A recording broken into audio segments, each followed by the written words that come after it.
Dan dengan adanya peningkatan ini yang terjadi adalah rumah sakit itu kan menjadi terbatas, menjadi kekurangan tempat tidur, kekurangan ventilator, kekurangan masker, kekurangan macam-macam glove gitu ya. Dokter juga kurang. Kita kekurangan dokter, kekurangan nurse gitu. Karena untuk mengobati sekian ratus ribu orang itu ya harus ada dokternya gitu. Halo pembaca Babe, apa kabar? Babe One on One kembali hadir, masih dengan edisi spesial di rumah aja. Nah, kali ini saya akan ngajak pembaca Babe untuk sedikit jalan-jalan ke New York, Amerika, karena kita akan ngobrol-ngobrol dengan Naratama Rukmananda. Naratama Rukmananda ini adalah jurnalis dan juga program director VOA Indonesia dan menetap di New York.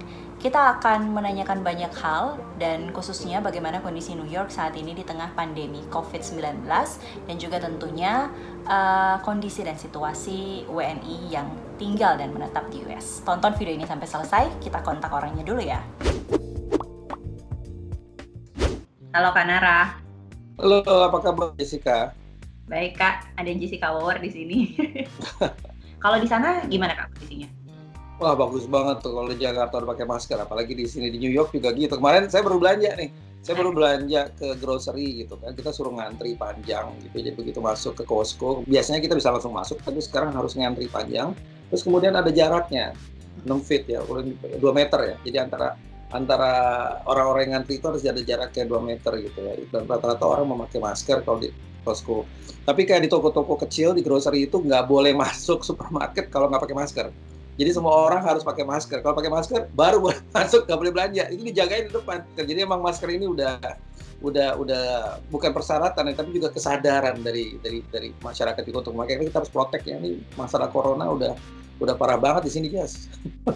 Nah, kalau kondisi sendiri Kak di kota New York ini kan sebenarnya epicentrum di US kan, dan bahkan kalau misalnya kita ngeliat berita dan ngelihat grafik data sekarang angkanya naik sangat pesat gitu.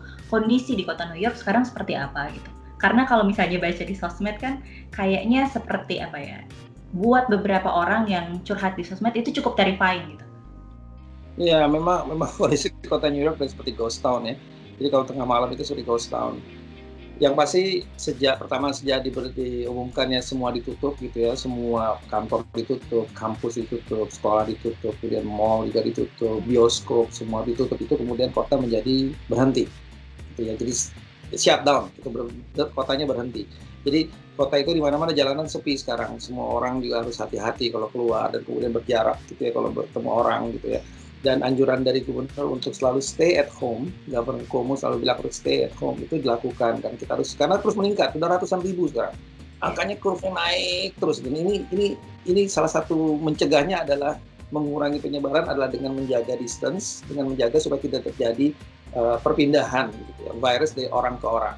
Kondisi yang kedua itu di kota New York itu adalah adanya pembatasan, yaitu ada jam malam sekarang. Jadi jam 8 malam itu semua orang sudah harus dianjurkan untuk di rumah. Boleh keluar, tapi kalau tidak ada keperluan ngapain? Lebih baik di rumah. Semua tuh jam 8 malam sudah harus pergi ke rumah. Maka itu kayak kemarin grocery itu jam 7 juga sudah tutup, jam 7 PM, jam 7 malam sudah tutup gitu. Tapi masih ada yang buka adalah apotek.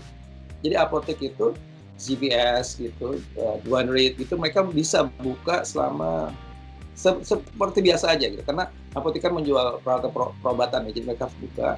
Kemudian yang masih buka adalah rumah sakit gitu. Lalu kondisi yang terakhir ini memang sekarang kondisi kota tuh kayak was-was lah gitu ya. Sangat, kita nggak bilang bahwa ini kota ini menjadi kayak scary gitu ya, kalau di film-film kayak ada zombie gitu, nggak sampai kayak gitu sih. Tapi ini lebih kayak kita semua waspada lah gitu, karena ini meningkat sekali. Dan dengan adanya peningkatan ini yang terjadi adalah rumah sakit itu kan menjadi terbatas, menjadi kekurangan tempat tidur, kekurangan ventilator, kekurangan masker, kekurangan macam-macam glove gitu ya. Dokter juga kurang. Kita kekurangan dokter, kekurangan nurse gitu. Karena untuk mengobati sekian ratus ribu orang itu ya harus ada dokternya gitu. Sampai akhirnya dokter-dokter yang pensiunan itu kalau masih bisa bekerja ditarik kembali gitu supaya bisa bekerja di rumah sakit. Dan sekarang ada rumah sakit darurat lagi.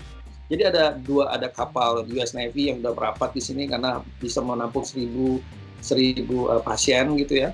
Kemudian ada beberapa tempat seperti kampus-kampus, universitas yang punya fakultas kedokteran juga dijadikan tempat untuk penampungan rumah sakit sementara. Juga ada beberapa tempat terbuka seperti park gitu ya. Dan yang menarik karena ini kota sudah dalam masalah yang sangat-sangat berat gitu ya. Jadi yang dilakukan itu adalah pemerintah lokal mengeluarkan aturan sekarang. Siapapun yang keluar itu diperbolehkan. Kalau ke taman misalnya ke Central Park, mau lari pagi, olahraga, orang masih boleh, tapi harus ada jarak. Nah, kalau seandainya nih ada 1-2 orang nih bertemu gitu ya, kemudian dia terlalu dekat, polisi atau NYPD itu bisa datang menegur dia. Jangan terlalu dekat. Tapi kalau sekali ditegur, tapi kalau 2 kali ditegur dia nggak mau dengerin, artinya melawan, itu melanggar aturan, itu sekarang dikenakan denda. Jadi denda ini beragam. Jadi ada $250, ada $500. Jadi besar juga loh, gara-gara kita ngobrol terlalu dekat tiba-tiba didenda $500 kan masuk banget gitu. Jadi orang makin jaga jarak gitu. Jadi itu salah satu karena wali kota de Blasio juga ini gila gitu kan, anak-anak muda yang paling susah kan. Iya. Anak muda itu kan nongkrong di luar, ngobrol gitu. Jadi ya tapi itulah begitu aturannya dibuat begitu ketatnya karena memang sudah angka ini curve ini terus meningkat dan ingin ditahan dan diturunkan, dan salah satu cara adalah hanya dengan social distancing.